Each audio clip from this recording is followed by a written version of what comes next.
Jadi, hari ini gue akan membahas tentang salah satu sekte sesat yang pernah ada di Indonesia, yang sudah dilarang oleh pemerintah, tapi...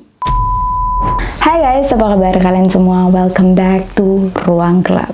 Untuk kalian yang baru di channel ini, hai, salam kenal, gue Amira, host yang membahas tentang true crime, conspiracy, horror, semua yang menyangkut tentang misteri.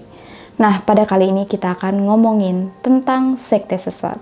Seperti yang kalian ketahui, kemarin-kemarin kita dihebohkan dengan viralnya seorang wanita yang mengaku dia dimintai untuk menjadi pembawa acara sebuah acara yang sangat aneh, yaitu acara yang menyangkut penyiksaan dan eksekusi berondong. Isunya ini adalah sebuah acara pesugihan. Dan benar atau tidaknya cerita ini tidak bisa memungkiri bahwa sekte sesat atau ajaran sesat memang ada di sekitar kita. Ajaran agama yang menyimpang sudah terjadi pada tahun-tahun lalu di seluruh dunia, bahkan di Indonesia sendiri. Jadi, hari ini gue akan membahas tentang salah satu sekte sesat yang pernah ada di Indonesia, yang sudah dilarang oleh pemerintah, tapi katanya masih beroperasi secara tersembunyi, yaitu sekte Children of God, yang dipimpin oleh seorang laki-laki bernama David Berg, yang mengaku sebagai nabi cinta yang akan menjemput Isa Al-Masih sebelum kiamat terjadi. Langsung aja kita masuk ke cerita. Welcome to Ruang Gelap.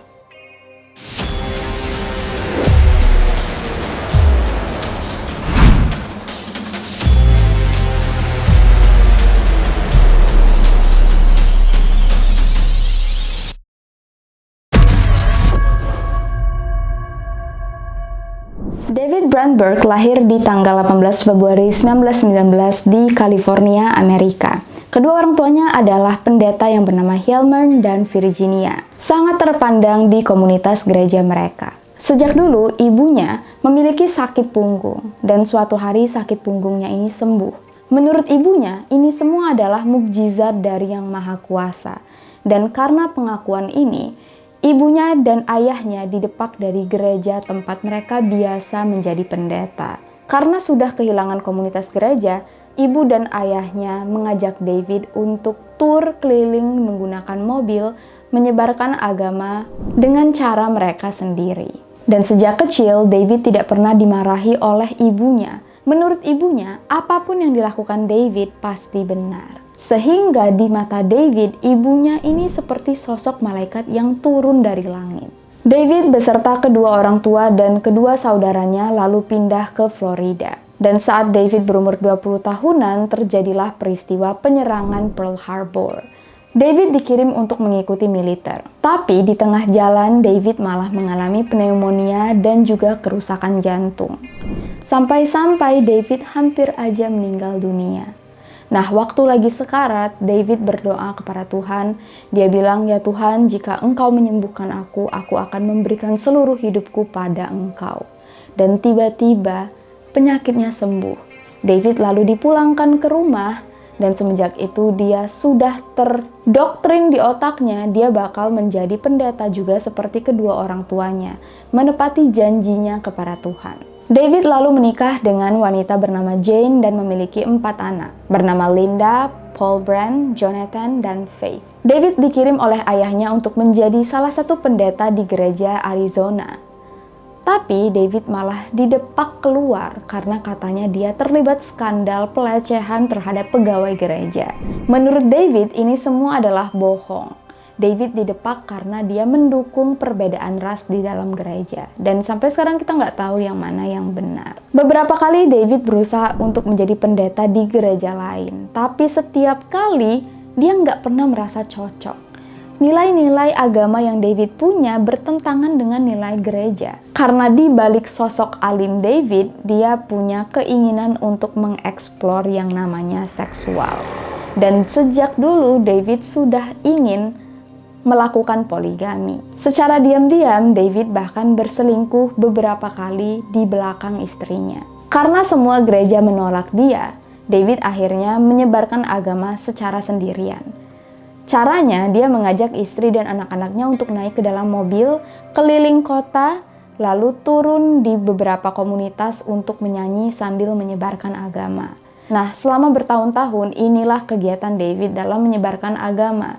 Sampai akhirnya ibunya menelpon David, mengajak David untuk kembali ke California. Karena di California ada banyak komunitas hippie yang butuh bimbingan. Dan menurut ibunya, David mungkin bisa mengarahkan para remaja-remaja tersesat atau para hippie ini untuk memeluk agama Kristen. Untuk kalian yang nggak terlalu familiar dengan hippie, ini adalah rombongan komunitas anak-anak yang biasanya terlantar atau sedang galau mencoba untuk mencari keluarga sendiri.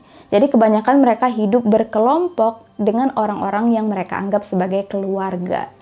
Nah, kehidupan hippie juga sangat dekat dengan yang namanya obat-obatan, alkohol, dan juga gaya hidup yang liar. Di tahun 1968, David mulai menyebarkan agama terhadap komunitas hippie ini. Dan David sadar, selama ini dia selalu nggak berhasil menjadi pendeta karena dia berusaha untuk menjadikan orang-orang yang sudah alim, orang-orang yang sudah mengerti agama untuk menjadi pengikutnya.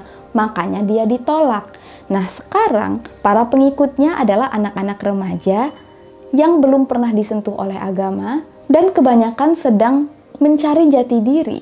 Remaja-remaja ini sangat mudah dipengaruhi dan cara pendekatan David dalam menyebarkan agama dalam nyanyian, berdansa, itu masuk ke dalam lifestyle para remaja hippie ini. David mengajarkan kepada para remaja ini, mereka nggak perlu sekolah agama, nggak perlu melakukan nilai-nilai agama untuk menjadi anak Tuhan. Dengan cara membantu David menyebarkan agama. Nah, para anak-anak yang merasa tersesat lalu didekati oleh laki-laki yang mengaku sebagai pendeta dan bilang bahwa mereka bisa menyucikan diri dengan menjadi anak Tuhan, tertarik dan sangat mudah terjerumus dalam ajaran David. Awalnya memang David mengajarkan hal-hal yang baik, guys. Dia mengajarkan gak boleh pakai obat-obatan, gak boleh mabuk-mabukan. Jadi secara nggak sadar, anak-anak ini merasa mereka disucikan. Mereka merasa diterima oleh ajaran agama David. Tapi, saat ibu David meninggal di tahun 1968, entah kenapa kayak ada baut yang lepas dari otak David. David mulai mempengaruhi para remaja yang mengikuti dia tentang hal-hal yang tidak masuk akal. David meramalkan bahwa akan ada gempa yang sangat dahsyat di mana Dajjal akan datang dan para remaja ini akan menjadi penyambut turunnya Isa Al-Masih yang dipercayai oleh para remaja yang mengikuti David. Remaja yang dia panggil sebagai Children of God atau anak-anak Tuhan. Nah, cara David menyebarkan agama memang sangat unik. Dia membawa semua pengikutnya yang kira-kira ada 90 anak untuk masuk ke dalam bus, di mana mereka tiap hari keliling kota-kota yang berbeda, mendrop anak-anak ini untuk menyebarkan agama. Tapi ada satu masalah, mereka sama sekali nggak punya rumah, mereka nggak punya dana. Satu-satunya tempat yang mereka punya itu bus yang mereka tinggali. Bahkan mandi pun sangat jarang. Semua remaja ini dimotivasi oleh David yang mengatakan bahwa Amerika akan segera hancur. Dajjal akan segera keluar, Isa Al-Masih akan turun, dan setelah kiamat, merekalah yang akan memimpin dunia. David juga menjanjikan para remaja ini bahwa mereka akan pergi ke tanah yang dijanjikan. Meskipun David sendiri nggak tahu di mana itu tanah yang dijanjikan. Dan seolah-olah beruntung, David ditawari oleh sahabatnya untuk membuka klinik di sebuah lahan di Texas yang sangat besar yang bisa ditinggali banyak orang. Jadi pada akhirnya, sekte yang dipimpin oleh David pindah ke lahan ini di Texas, di mana mereka mulai mengumpulkan makanan-makanan untuk menghadapi kiamat yang akan segera datang. Dan para anak-anak remaja ini nggak berpikir banyak karena mereka terlalu fokus dengan oh sebentar lagi kiamat, sebentar lagi kiamat. Jadi mereka nggak mikir panjang. Tapi di hari dimana kiamat harusnya terjadi sesuai prediksi David, ternyata nggak ada bencana apapun. Aman-aman aja. Karena para pengikutnya mulai bingung kenapa nggak kunjung kiamat, David bilang, oh ubah tanggal guys. Tadi Tuhan baru saja berfirman bahwa tanggalnya akan diubah. Dan gue juga nggak tahu kenapa anak-anak ini percaya. Suatu hari, waktu mereka sedang membaca Injil, mereka menemukan sebuah tulisan yang berhubungan dengan nama David yang akan menyelamatkan para domba tersesat. Dan pada saat itu, semua remaja ini menangis karena mereka merasa, oh, David adalah nabi yang sudah ditulis di Injil. Dan setelah David mendengar hal ini, mulailah dia tambah halu. Dia ngerasa, oh iya, memang aku adalah nabi terakhir yang diutus. Aku adalah orang terpilih. Dan hal ini membuat para remaja semakin percaya bahwa pemimpin mereka, David, adalah pilihan Tuhan. Nah, suatu hari, David yang sudah merasa aman dipercayai oleh para pengikutnya, memutuskan untuk berpoligami. David menikahi wanita bernama Karen yang masih berumur 22 tahun dan mengganti nama Karen menjadi Bunda Maria. Kepada istri lamanya, David bilang, Jane, kamu itu istri pertamaku, tapi kamu ini istri ajaran lama. Karen yang baru aku nikahi adalah istri ajaran baru. Saat itu Jane sangat sedih karena David menikah lagi. Tapi Jane gak bisa ngomong banyak dan dia percaya, ya udahlah kalau memang ini kehendak Tuhan, apa boleh buat. Di tahun 1971, pengikut David yang awalnya cuma 150 bertambah menjadi 2000. Dan karena David merasa semua pengikutnya percaya dengan dia, istrinya juga sudah memperbolehkan dia untuk berpoligami, David mulai mengeluarkan fatwa baru bahwa tidak ada hal yang salah selama hal itu menyangkut tentang cinta, termasuk berhubungan. David bilang, hawa nafsu itu bukan dosa. Selama dinyatakan atas nama cinta, Tuhan mengizinkan karena Tuhan mencintai rasa cinta. Semua hubungan seksual diizinkan asalkan berdasarkan cinta untuk Tuhan. David juga bilang bahwa keluarganya adalah keluarga royal family, keluarga terhormat. Semua pengikut wajib memberikan semua hal duniawi kepada royal family untuk berbakti kepada Tuhan. Mulai dari finansial sampai juga mental dan seksual. Dari luar, sekte ajaran David terlihat seperti sekte yang sangat bahagia. Semua orang nyanyi, bebas, nari-nari, sambil merasa berbakti kepada Tuhan. Dan secara nggak langsung, orang-orang luar melihat sekte ini, ngerasa kayak, wah kayaknya ini sekte bener nih. Karena orang-orangnya semuanya bahagia. Dan juga pengikutnya makin hari makin bertambah. Jadi semakin banyaklah orang-orang yang ikut ajaran David. Nah, untuk anak-anak baru yang masuk ke dalam sekte ini, mereka dipanggil babe atau bayi. Setiap bayi memiliki pengawas masing-masing. Selama 3-6 bulan, bayi ini atau orang baru ini selalu diikuti oleh pengawasnya. Bahkan ke toilet pun ditungguin di depan pintu. Alasannya supaya para orang baru ini tidak berpikir yang aneh-aneh. Karena pikiran yang aneh datang dari setan. Jadi kalau mereka mulai goyah mau ikut ajaran ini, pengawasnya bakal bilang, itu semua bisikan setan.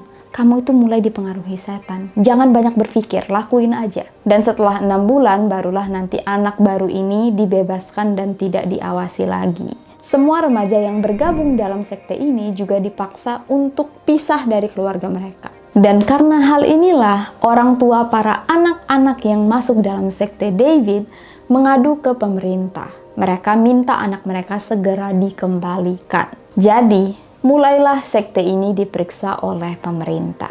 Dan juga menuai banyak sekali kritik. Di tahun 1972, polisi mencari David untuk diinterogasi. Tapi David langsung kabur ke Inggris. Dan di tahun 1974, secara formal, pemerintah menyatakan bahwa sekte ini bersalah akibat penculikan, penahanan, pembudakan, prostitusi, poligami, pemerkosaan, dan penyiksaan terhadap anak-anak dan hubungan terlarang atau incest. Klinik tempat Children of God tinggal juga diteror oleh rakyat sekitar hingga akhirnya dibubarkan. Nah, David sengaja bilang Children of God udah bubar supaya dia nggak diserang lagi. Tapi diam-diam, secara underground, secara tersembunyi, Children of God jaringannya masih ada dan bertambah kuat. David yang pindah ke Inggris dan udah nggak pernah lagi dilihat oleh para pengikutnya, menyebarkan ajarannya dengan cara menulis surat dan menuliskan ayat-ayat baru. David bilang ke pengikutnya, Kalian gak perlu lagi baca Injil, karena Injil udah kuno. Kalian harus mempelajari surat yang aku kirim, karena itu adalah ayat-ayat baru firman Tuhan yang dikirimkan untuk aku dan untuk kalian semua. Para pengikut juga disuruh untuk menyebarkan surat-surat ini sebagai Injil baru ke orang-orang. Para pengikut David tidak tahu bahwa David sudah pindah ke Australia dan malah menikah dengan banyak wanita di sana sambil berhubungan bebas. Dan disinilah David punya ide. Dia bisa menyebarkan agama dengan cara memprostitusikan para pengikutnya. Tapi David nggak bilang ke pengikutnya bahwa mereka diprostitusikan. David berdalih bahwa wanita sejatinya milik Tuhan dan milik dia. Jadi, cuma wanita yang kuat mentalnya mau menjual diri demi menyebarkan agama Tuhan yang dia sebut flirty fish, di mana sebenarnya para wanita disuruh untuk melakukan prostitusi demi menyebarkan agama. Nah, banyak wanita yang gak sanggup dan gak siap untuk menjual diri mereka demi menyebarkan agama, guys, sebenarnya. Tapi mereka takut dan malu untuk ngaku. Mereka malah takut nanti mereka dikira nggak agamis. Apalagi David menjanjikan para wanita yang mau melakukan ini, nanti begitu sampai di surga akan menjadi bidadari. Dan semua kesulitan yang mereka alami akan menjadi pahala. Kalau ada yang merasa menjadi wanita nakal gara-gara hal ini, itu memang sudah beban menjadi wanita. Bahwa mereka perlu melakukan pengorbanan untuk Tuhan. Ini bener-bener hampir berkata kasar gue. David ini bener-bener jahat, guys. Dia menggunakan agama untuk melakukan apapun yang dia inginkan. Semuanya firman Tuhan. Dan kalau ada wanita yang gak siap atau pasangan wanita ini yang cemburu, berarti mereka imannya kurang kuat. Semua anak bayi yang lahir dari sekte ini juga dikucilkan, guys. Gak boleh baca koran dari majalah umum, cuman boleh pergi ke sekolah yang didirikan oleh sekte ini. Pokoknya benar-benar dikunci. Tapi yang lebih parah, guys, David mengatakan kepada para pengikutnya bahwa anak sekecil apapun harus diekspos dengan hal-hal yang berbau seksual. Jadi, anak-anak kecil itu benar-benar disiksa secara mental dan juga seksual. Bahkan ada anak bayi yang meninggal gara-gara memiliki penyakit gonorrhea. Ini benar-benar anak bayi loh. Nggak cuman itu aja, guys. Sekte ini sangat miskin karena mereka nggak dibolehkan kerja dan cuman menerima dana dari donasi dan juga publikasi buku-buku yang dibuat oleh David dan juga sumbangan sukarela orang-orang sekitar. Anak-anak harus diekspos, bahkan dibuat jadwal untuk melayani siapa aja. Setiap harinya. Katanya supaya besarnya nanti sudah terbiasa dengan hal-hal yang berbau dewasa dan sudah tidak berat lagi untuk melakukan pengorbanan terhadap Tuhan. Banyak banget remaja yang trauma berusaha untuk keluar dari sekte ini, tapi begitu mereka keluar mereka juga merasa asing dengan kehidupan yang normal, dan akhirnya jatuh ke dunia prostitusi lagi. Dan banyak banget yang akhirnya bunuh diri. Bahkan anak David sendiri ada satu yang bunuh diri. Sekte ini tentu aja langsung menarik perhatian media. Dan untuk mengurangi perhatian ini, David mengubah nama sektenya menjadi Family of Love, bukan Children of God lagi. Karena para remaja rombongan awal sudah pada punya anak, jadi diubah namanya jadi Family of Love. Gak lama kemudian, banyak banget sekte sesat yang mengalami tragedi yang sangat menyedihkan.